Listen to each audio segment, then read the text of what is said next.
Well, hello everyone and welcome back. My name is Daphne St. Clair Ferguson and I'm so excited to be joined by some fabulous people from Patient Zero, in the Wall. What the heck is going on here? If you could introduce yourselves, tell us your role on this production and whatever else. Give me your story. For sure. Hello there, my name is Gary. I am the writer, director, and executive producer for in the Wall and Patient Zero Love Story. Hello, my name is Chris Maclean. I play writer and functionally the props master, I would say. Not master. Don't call Yeah, yourself master. I'm not master. I'm on the council, but I'm not granted the rank of You're master. our guy, I'm props guy. We have a guy. I'm the actor and the props guy. I'm Sharon Rae Ryan, and I am playing wife. I'm Malik, and I'll be playing Billy. Send it back. Yep, no, I'm back over. Wow, this is so fun already. Okay, if you could tell me a little bit about this story. What's the inspiration behind it? What is this story about? Sure. I don't want to make it sad. Yeah. It's going to be sad. Out a little bit of sadness. Patient Zero Love Story is the result of the sleepless nights I had and the existential crisis that I was going through when I was a teenager.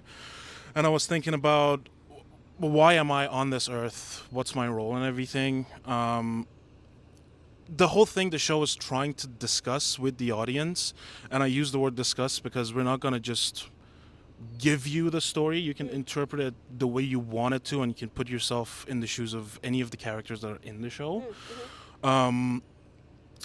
But we're talking about decisions and what power do decisions hold? What's the difference between us and other animals that are living on this planet? And in my opinion is the ability to make a decision out of not just survival. It might be convenience, it might be something that makes you happy, something that makes you sad. Just it's your life and you write the stories. We explore the meaning of freedom, what does freedom mean, and how far people can go to ensure their own freedom. How much are they willing to take away from others to ensure their freedom? But just to give you a synopsis, Patient Zero is about Billy, who is a serial killer, and he is struggling with the same exact fact. What's my role in this world? Why am I doing what am I doing? And what happens if someday someone tells me to stop? What am I going to do after? He gets a once-in-a-lifetime opportunity of meeting his creator, his God. Wow. And just fragments of reality start showing themselves, and he starts to understand what the real world is and what his role is through it all. What do you think about the show, Chris Maclean? Oh boy. Yeah, very broad strokes. So much of this play, like Gary was talking about, is a discussion. So I really don't want to go into too many details. This is very much a play where the longer you sit with it, the more you get out of it. When I was first going through the script, it's very much in the spirit of shows like Waiting for Godot. Right. It is very much something where every character is a metaphor for something else, right? The more you live within the play, I've been working on it, been working on it for a hot minute. I think for me, what I have gotten out of it is what are the end goals of people in power. When you have power over another person or even over your environment, what do you do on purpose? And how do you handle what happens by accident on the path to making those choices? Yeah, without going too spoilery, I would say that's as far as I can go with it. For me, the show sits in such a wonderful place of thinking about what regret can do to us when we regret our choices, and how a past regret of a past choice can affect future choices and paralyze us, and then spread through us to those that we love and those that are around us. So it makes me think on choice and how our past informs our current choices. I don't know how much more I can add to that, Yeah. but Sure, we've done a lot. I believe in you. I believe in you. He's the lead. Well, I guess what I can say is I think it explores a feeling that I think is quite universal, especially as for all of us, we're all quite young, right? And we're all going through transitioning phases in our life. And this play, this story, this character, I think it explores the feeling of what it means to become an adult and the anxiety involved with that, the pressure to make the right choices, to be the right kind of person, to be who you want to be, to carve out your own lane in life. And whatever that looks like, the pressure, the anxiety, the pain, frankly, involved in all that. That's what I can say. He's so professional. I know. There you go. Succinct. I love it. Now, I'd like to go back on something you said about so he's meeting his god, essentially. What would you do if you met, say, your god, your creator? That is a great question. You'll see most of it in the show. Yeah, I feel like I'm asking. Yeah, you'll see most of it in the show. But I'm a questioner. I ask a lot of questions. My managers of my work hate me because I can't stop asking questions. It's just like me. Yeah, it's like whenever I go to their desk, come on, man, just Google it. I would ask oh my God, don't die, man. I would ask a lot of questions. I think I would ask enough questions for God, him, her, they, them, whatever it is, if it's an energy or whatever, to get bored and leave. But the main thing I would like to ask them is, why me? Not out of, oh, why did you give me all the hardship, or why did you make me happy here or there? Just like, why was I chosen to be Gary? Why wasn't I Malik or Chris or Sharon? And were you just bored and you made this universe, or what is going on? Right. What was the reason behind all of it? Not just me, everything. That's something that I've been, actively struggling with, trying to figure out, was it a Big Bang? Was it Adam and Eve? But I go a step further, just why is there a universe? We might be, get away from me. Yeah, whoa, Honestly, whoa, I'm telling you now, get away from me. Yeah. Asking God what the fuck is with wasps. Exactly, yeah, exactly. But yeah, bringing it back, guys, focus. Yep. We're doing an interview. Yep. Truly, it'll just be, what is the foundation of this? Are we a game? Are we a simulation? Are we accidental? Just that's what's going through my mind right now. I gotta say something to you that you're sitting there. I'm the writer of this show. It feels really wrong to me that these guys can explain it much better than me, and I'm gonna tell you why. English is not my first language. This guy is American. That girl is American. That guy, how long have you been here?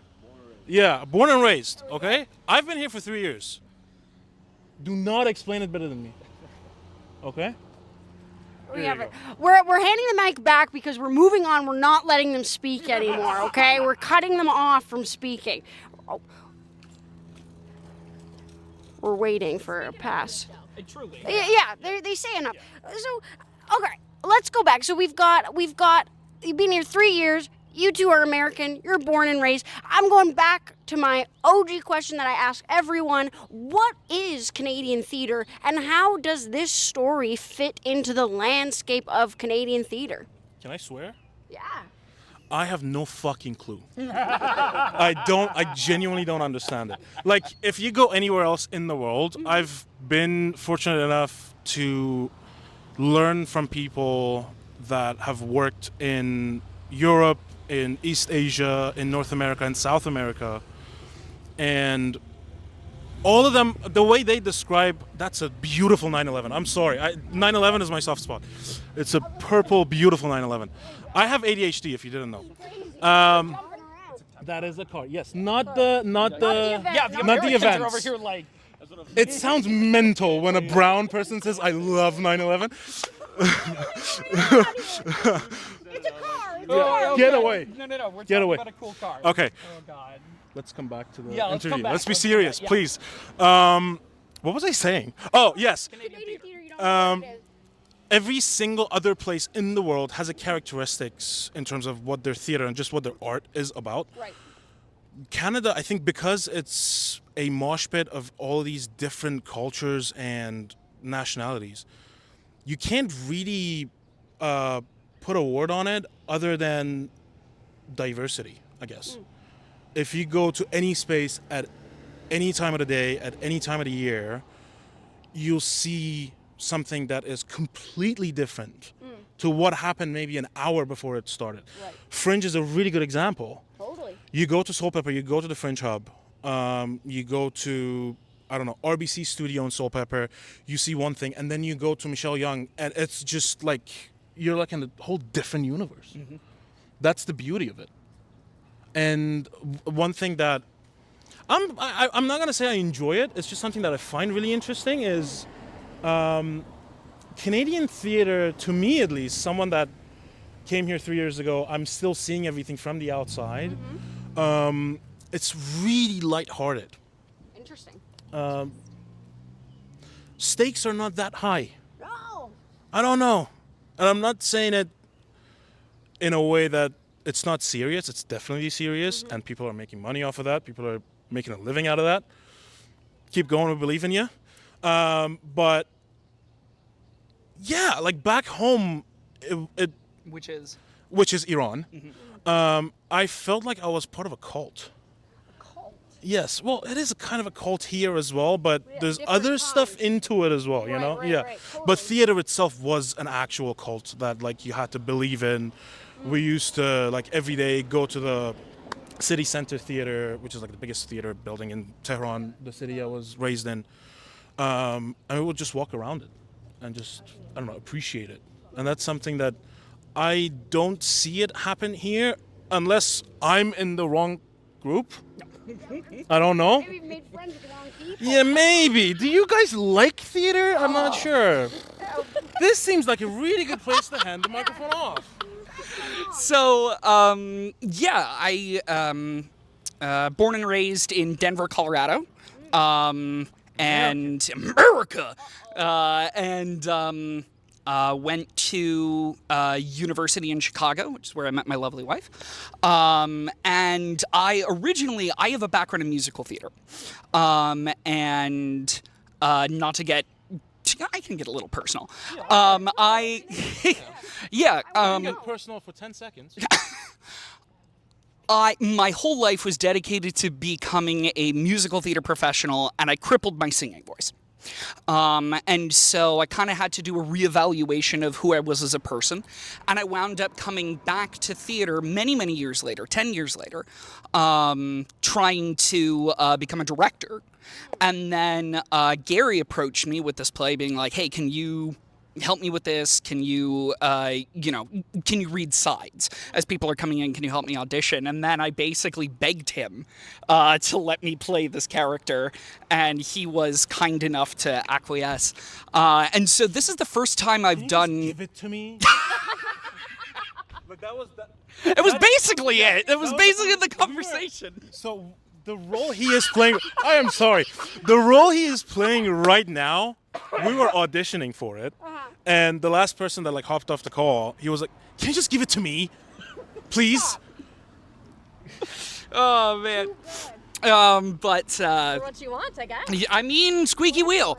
You got to speak your needs. But no. So in my experience, I really do think what in my experience, what separates Canadian theater from American theater is musicals, because musical theater is a American art form. Or at least as we see it right now, it evolved from vaudeville and getting to, the current state. And the difference between musical theater and standard theater is musical theater wants you to feel something. Canadian theater wants you to think about things. And Canadian theater, very spontaneous, it shows up everywhere, has a wonderful history of, theater happens, and wherever it needs to happen, it shows up. So I would say where Patient Zero fits into the Canadian canon is about how we come from all walks of life. This is about staying up late and loving theater, and theater happens. And we're blessed enough to, be happening this year at Fringe. So, yeah. I think we need to switch places with them because we talk too much. True. Okay. No, you're good over there. All right. Here we go. Musical chairs. Here we Okay. are. We're back. This is a fun You're little still in game. the same spot. Yeah, what? He doesn't want to move. He wants to chat. He really wants to chat. All right. Well, you've got the mic. Yeah, so you take got it the away. mic. Yeah, I mean, I was going to say something similar. I do think that as someone, we've also been here for 3 years in Canada, and coming from an American musical theater background primarily, Canadian theater is so much more cerebral and so much more about thinking and observing something and then being able to sort of shift the lens around the show to your own life and think about how it can reveal something, some sort of truth to you, rather than truth through emotions. It's this truth through thought. And I think this show really does a great job of making people think and consider and view different, in some cases, crazy characters through these different lenses. And I think that's where it fits so well into the Canadian canon, because it's a show that will make you think. I see. Now, what are you thinking? As opposed to my friends here, I don't really have a background in the arts. I didn't necessarily come from an artistic family. I didn't really, prior to becoming an actor, my ambitions was to be a pro fighter, a pro boxer. So my, outlook on theater, I think, is quite different from everyone else's. And when you ask, what is Canadian theater? For me, just wait for that car to go. For me, when you ask what Canadian theater is, to me, it's just kind of bland, to be honest. Wow! No, Is this show bland? No, not. But I mean, as a whole, I'm not saying that this show is like goated or anything. But what I am saying is, I find, because I'm just a normal dude that happens to like acting. And one thing I think about a lot is how come my friends that I grew up with don't watch theater? The same way that you would go see an MCU movie, be like, yo, let's go check out this film, People don't say that about theater, especially where I come from. Nobody watches. If you say you're going to go watch a play, they'll look at you funny. So that's something I've been thinking about a lot. And you might say, oh, that's just because their minds aren't open to it. But I think that's a lazy answer. I think it's up to us as theater makers, as, I guess you could say, artists, to make it cool, Why can't my friends say, yo, let's go check that play out tonight? Why can't people say, oh, let's go check out Patient Zero, that looks sick, right? It sounds weird even saying that, maybe even hearing that. And why is that, That's my answer. I'd love to chat a bit about your boxing experience and how that does. I'm just so curious now how that has informed the acting of this piece. I mean, we did also see in some of your reels, I saw some fighting, so I'm curious about that. You got a good right hook. Well, actually, that's something I've also thought about a lot. Is coming from an athletic background, I think acting at its best is quite Olympic. It's like if you're getting, I guess, a good sweat in, if you're working for it is really good. It's like in the way you prepare for a fight, you learn about the other fighter, their style, their technique, and you adapt yourselves according to whatever that fighter is doing, to be able to counter what they're doing and be able to win. And in a similar way, when you're preparing for a character, you learn about the character. What are their strengths? What are their weaknesses? What do they like? What do they dislike? What are their habits? And you kind of, in order to beat someone, you have to kind of think like them.